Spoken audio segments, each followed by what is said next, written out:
네, 안녕하십니까. 방장입니다. 요즘은 그죠? 이 선택이란 걸, 뭐, 주식장에는 항상 뭔가 선택이란 걸 하는 것 같아요. 근데, 저 같은 경우는, 어, 이재명 어떤 후보의 어떤 공약에 어떤 배팅을 한다? 뭐, 이런 개념.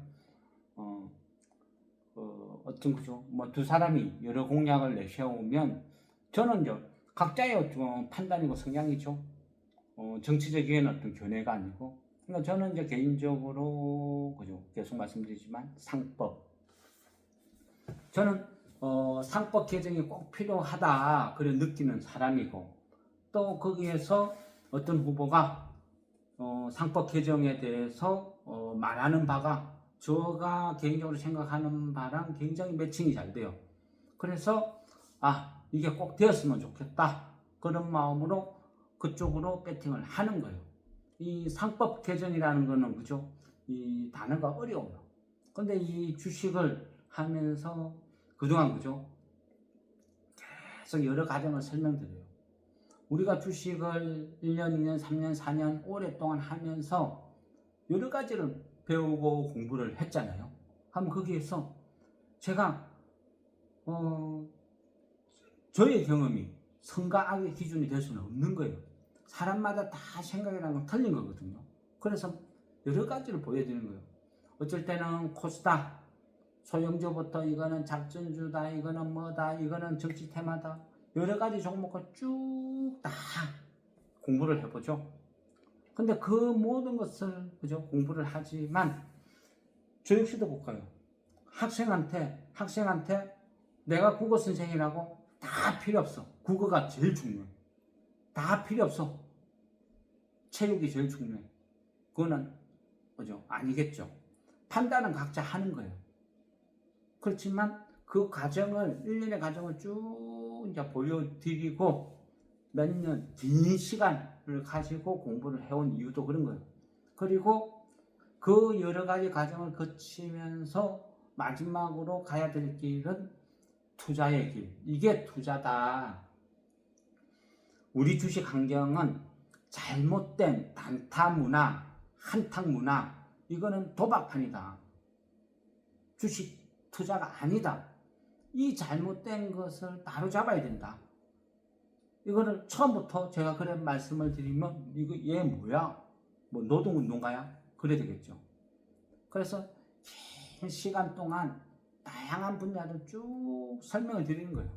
그리고 가야 될 종착역은 제가 생각하는 종착역, 투자의 길은 결국은 돌고 돌고 돌아서 지금 상법, 제가 추구하고자 가고자 하는 마지막 종착역도 결국은 상법 이런 것이 투자다 그랬는데 이재명 후보가 그런 부분을 공략을 하니까 지금 이 시기에 타이밍을 잡은 거예요.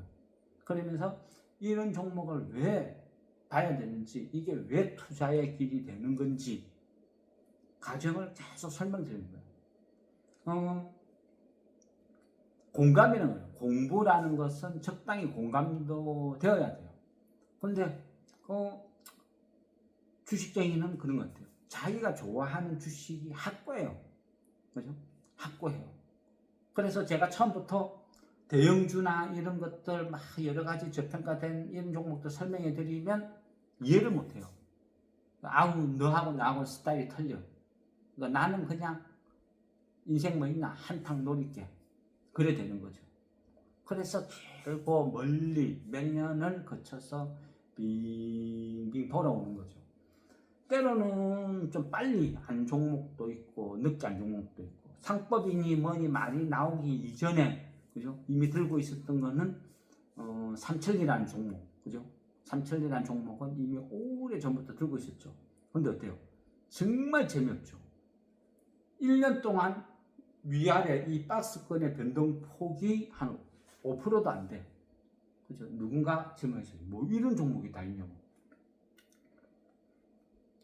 아무리 똥주도 1년에 한 번은 VI가 걸리는데 이 회사는 그런 것도 없다.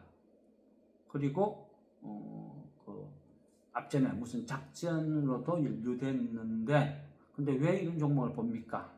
그때도 이제 막 설명을 드리고 한 것 같은데 결국은 뭐냐면요. 상법이에요. 상법. 이 투자의 길.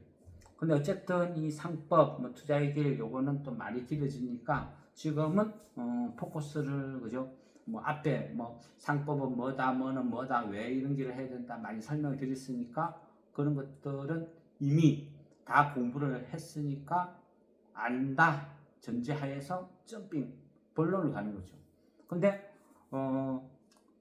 영상을 안 보고 공부를 안 하신 분도 있어요. 그러다 보니까 그죠? 똑같은 질문을 하는 거예요. 상법이 뭐예요? 상법 관련된 종목 뭐예요? 그러면 처음부터 되돌아가야죠. 그러면 앞에서 설명해야 될 게 며칠을 또 설명해야 돼요. 그래서 그런 부분은 어쩔 수가 없어요. 본인들이 하기 싫다는 공부를 제가 억지로 시킬 방법은 없죠. 그건 본인이 선택하는 거예요. 나하고는 상법이 그런 거 안 맞아. 나는 코스닥, 정치 테마 한탕 노릴 거야. 그런 게 맞아. 그죠? 그거는 강제할 수 없어요. 본인이 선택을 하는 거예요. 어쨌거나 지금은 이 이재명 대표의 어떤 상법, 그게 포커스를 맞춘다. 자꾸 그런 말씀을 드리죠. 이게 결국은 저평가된 거죠. 그리고 일방적으로 이재명 대표가 금수저, 흑수저, 이거 안 하면 빨갱이, 이분법으로 처벌, 이렇게 하면 저도 거부감 느꼈을 거예요. 그런데 어때요? 이해를 하고 있더라고요. 이해를 하고 왜 재벌가에서 주가를 못 오르게 누르는지, 이런 일이 생기는지, 왜 뭐가 문제인지, 상속에서 어떤 폐단이 있는지 다 알고 있다는 거죠. 알고 있다는 것은 그죠? 충분히 개선의 여지가 있다. 또 이래 보는 거죠. 그래서 거기에 맞춰서 투자를 한 거예요. 상법의 기본 골자, 이재명 대표가 이야기하는 기본 골자는 뭐죠? 기준이 PBR이 0.8이에요. 1도 아니고 그나마 다 각자 사정이 있겠지, 사연이 있겠지. 어느 정도 감안해서 0.8을 잡아둔 것 같아요. 그러면 우리도 0.8을 기준으로 해서 싼 거 이런 것들 찾는 거예요.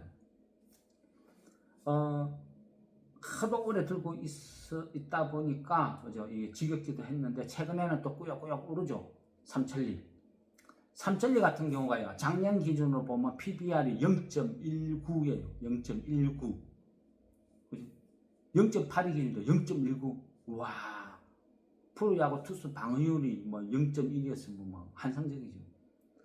0.19. 퍼는 3.5 정도. 삼천리 같은 경우는 순수한 어떤 지주회사 어떤 그런 성격도 아니거든요. 지주회사, 홀딩스 어떤 그런 성격도 아니고 사업을 영위하는 회사고 소위 이야기하는 어떤 기업 분할 이런 것도 1도 없는 오리지널 회사죠. 매출액도 5조가 넘어가요. 24년 기준으로 보니까 5조 1,000억대, 순이익은 1,200억, 영업이익도 한 1,100억. 근데 시가총액은 3천억대. 그죠? 어느 정도 싼지 알겠죠? 시가총액이 3천억대인데 영업이익이 1년에 한 1,000억씩 벌어들인다. 말 다 했죠. 근데 배당은 해마다 그냥 3천원씩 줘요. 쭉 3천원, 3천원, 3천원. 하면 어떻다? 지금 그죠? 최근에 올라서 한 96,000원 넘었죠. 금방이죠. 근데 그 전까지는 9만원 아래에서 놀았어요. 그래서 배당을 보면 그전 한 3.3%그 정도로 계속 유지가 된 회사이기도 해요. 이 회사는 어찌 보면 사연이 되기만 해요. 유보율도 한 7.800%. 그만큼 투자를 할 만한 여력은 있다. 근데 여기서 이제 재밌는 것은 저 대표이사가 대주주가 이만덕이라는 분 외에 22. 그러니까 그 밑에 가족들, 아들, 손자, 이런 식으로 쭉쭉쭉 퍼져나가는 거죠. 그러면 우리나라 재벌 기업들의 특징이 다 그래요. 아버지가 회장이었어. 그럼 이 회장의 형제가 있죠. 그럼 이 형제에서 또 자식들이 생기고, 그 자식들에서 또 자식 생기고, 그러다 보니까 대부분의 이 회사들의 1대, 2대, 3대, 뭐 삼성, 현대, 뭐 대우다, 뭐다, 재벌가, 흔히 우리가 알고 있는 재벌가들, 그 재벌가들이 쭉 지금 이제 3대, 4대 거쳐와요. 그러다 보니까 지금은 수십 명씩 그 밑에서 쭉 포진을 하고 있어요. 대부분 다 비슷해요. 그리고 이런 회사들의 특징은 그중 공통 분모가 참 많아요. 절대 지존이 없다는 거. 그죠? 가족들이 한 20명, 30명 있으면 다 지분을 골고루 나눠 가져 있어. 그러다 보니까 압도적인 절대 강자가 없다. 이 말은요, 조선시대에 왕 밑에 태자 외에 왕자들이 쫙 많으면 다른 데는 없죠. 맨날 왕자의 난. 그래 된다는 거예요. 절대 강자가 없을 때는 비슷비슷한 지분끼리는 끝없이 싸워요. 따지고 보면 최근에 그죠, 그 하는 뭐 어떤 그 고려아연 사태도 뭐 최씨, 장씨 뭐 집안 어떤 과거 스토리를 알면 뭐 좀 이해가 될 거예요. 이것도 뭐 결국 비슷해요. 뭐 이 회사도 뭐 어떤 저 같은 경우는 워낙 예전부터 이 회사를 이 구조를 잘 알아요. 재밌게 보고 흥미있어 했거든요. 그 예전에 어떤 영풍정밀이 지금은 이름 바꿨지만 영풍정밀이 그게 어떤 데이비드 채 어떤 그쪽에서 대주주가 물량을 던지면서 장중에 이유도 없이 한가를 두 번이나 간 적이 있었어요. 그러면서 이거 뭐야 해가 관심 갖기 시작하고 어떤 알았는데 뭐 여기도 그렇고 요즘 저 어떤 비슷해요 스토리가. 요즘은 또 약간 걔는 달리 하는데 요즘은 저 한진칼도 좀 지분 싸움의 어떤 그런 모습을 보이죠. 그래서 결국은 보면 재벌가가 1대, 2대, 3대, 4대 거치면서 20명, 30명 이래 되는 회사들은 결국은 지분 싸움이 벌어진다. 저는 개인적으로 그렇게 생각해요. LS 그룹도 약간 그런 조짐이 보이고. 그리고 어쨌든 그래요. 삼천리도요. 비슷해요. 두 집안이 이렇게 합작을 해서 이렇게 커왔는데 비슷하게 흘러간다. 결국은 이 부분은 이제 삼천리는 다음에 한번 따로 이 종목을 빼놔야 되겠습니다. 근데 옛날에 이제 삼천리는 드라마로도 제작이 됐다. 막 그런 이야기도 했죠. 농신라면 옛날 할 때 형님 먼저 아우 먼저 이런 광고가 있었어요. 근데 그거는 그때 이야기고 그 밑에서 1대, 2대, 3대만 흘러가면 치고받고 싸우죠. 그래서 지금이 어찌 하다 보니까 격동의 시기가 비슷하게 다 와요. 그래서 지금부터 향후 한 10년 정도가 완전 격동의 시대, 춘추전국 시대, 엄청난 변화, 뭔가 어떤 싸움이 벌어질 수 있는 어떤 그런 시기가 아닐까. 저는 막 그런 생각을 많이 해봐요. 기업 세부적인 조사를 하면서. 근데 그거를 잠재우려고 하기 위해서는 어떻게 해야 돼요? 농공행상. 왕이 혼자 다 먹으려고 하다 보면 그 밑에 있는 제후들이 합작해가지고 제 몰아내자 치고받고 싸우는 거죠. 그걸 무마시키려면 골고루 나눠줘야 된다. 절대 지존이 없는 회사들은 결국은 그 회사에 쌓여있는 유보금이든 뭐든 털어서 나눠먹기 하는 그런 시기가 도래하는데 지금이 거진 그런 시기가 온 것 같아요. 근데 그 시기에 맞춰서 또 이재명 후보가 상법 개정이라고 해서 비슷한 법을 내는 거예요. 그러니까 일종의 멍석 깔아준다 이렇게도 볼 수 있지 않을까 이런 생각. 그래서 계속 이쪽으로 이제 저는 개인적으로 포커스를 맞추는 거죠. 비슷하게 보면요, 롯데 지주도 그죠? 신동빈 지금 현재 신동빈 회장 형제들도 경영권 갖고 막 치고받고 막 싸웠죠. 근데 그 신동빈 회장 그 밑에 아들 때도 경고하지 못해요. 그래서 비슷한 문제는 끝없이 펼쳐질 거야 이런 생각. 잘하면 서울의 롯데타워가 4개 될 수 있는데 그죠? 반란을 꿈꾸지 않을까요? 신동빈 왜 53인이거든요. 여기도 똑같아요. 그 삼천리도요. 지금 이재명 대표가 주장하는 것 중에 상법 개정 거기 안건 중에 보면요. 우리 사주 요것도 소각해라, 없애라 이런 것도 있어요. 물론 공산주의 사회가니까 강제로 불태워 이렇게는 못하죠. 뭐 인센티브를 주겠죠. 근데 어떤 기업들 입장에서는 회사 돈으로 자사주를 사두면 주식수가 줄어들죠. 그러니까 작은 지분으로도 자기의 경영권을 공고히 할 수 있어요. 그런 목적으로 자사주를 갖고 있는 거예요. 소각을 안 하고 갖고 있죠. 그러면 또 이 자사주를 만일 내한테 경영권의 위협을 받으면 이 자사주를 제3의 인물한테 매각을 해. 매각을 하는 순간 이 자사주에 없는 의결권은 다시 부활을 하거든요. 그래서 이런 백지사 목적으로도 갖고 있어요. 근데 이거를 이제 소각을 하면 인센티브를 주겠다 이래 되는 거죠. 삼천리 같은 경우는 가뜩이나 주식이 많이 없죠. 2만덕 외 22인 해가지고 39.1%를 쥐고 있고 또 자사주가 15.6%를 갖고 있어요. 근데 이 15.6% 자사주를 소각한다 하면 그만큼 n분의 1 해가 주가 상승률이 생기겠죠. 뭐 기존도 지금 현재로도 삼천리 같은 경우는 그죠? 어떤 자산이 엄청나요. 지금 시가총액이 한 3천억대인데 순자산 규모는 한 7조가 넘지 않을까? 개인적으로 조사한 거라서 100% 그죠? 확답은 아니고. 롯데지주도 신동빈 외 53인이 40.5%를 갖고 있어요. 근데 자사주가 무려 32.5%. 자사주가 32.5%. 어마어마하게 자사주가 있죠. 롯데지주가 만약 32.5%이 자사주를 소각하게 되면 어떤 일이 벌어질까요? 엄청난 주가 상승 요인이 되겠죠.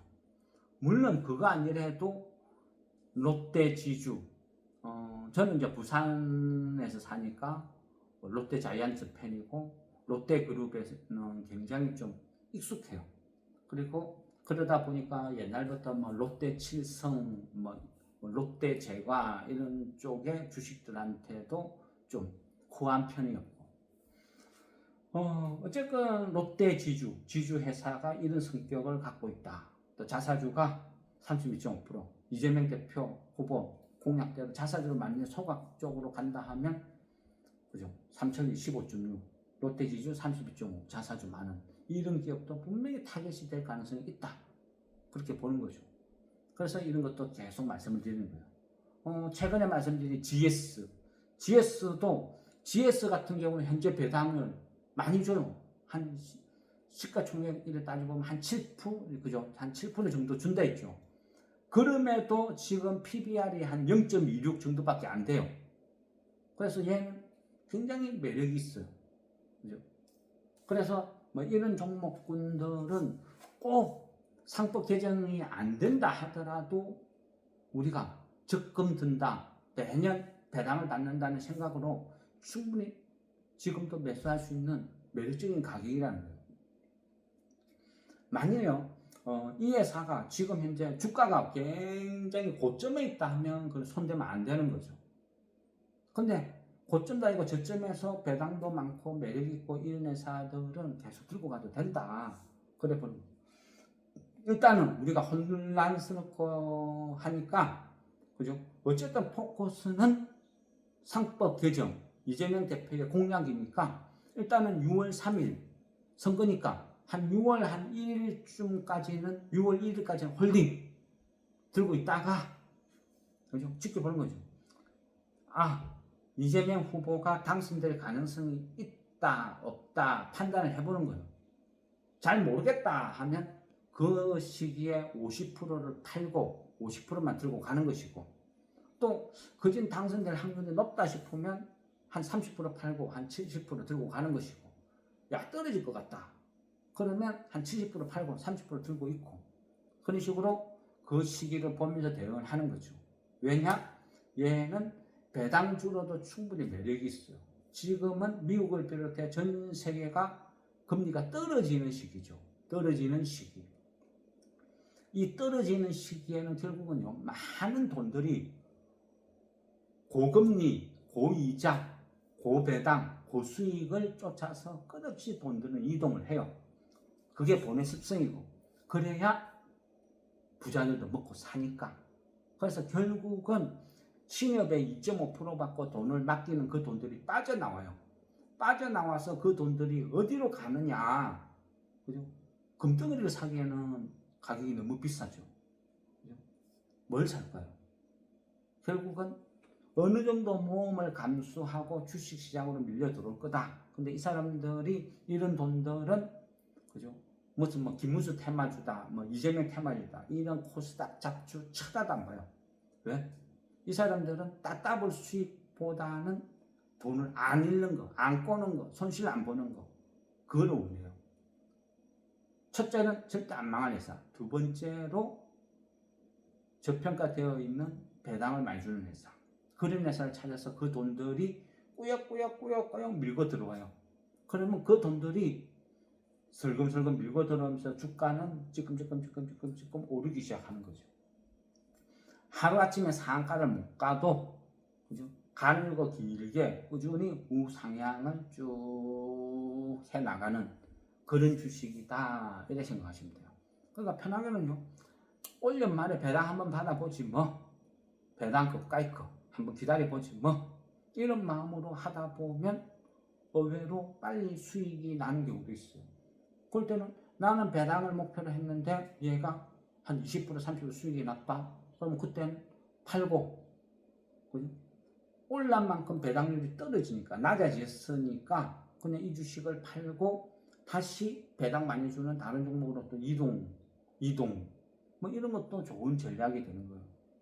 코스닥의 정치 태망 이런 것들은 그죠? 시궁창 쓰레기랬죠. 진짜 꿀은 이런 거예요. 그런데 개인들은 도박에 익숙해져 있으니까 투자에는 그죠? 익숙하지가 않아요.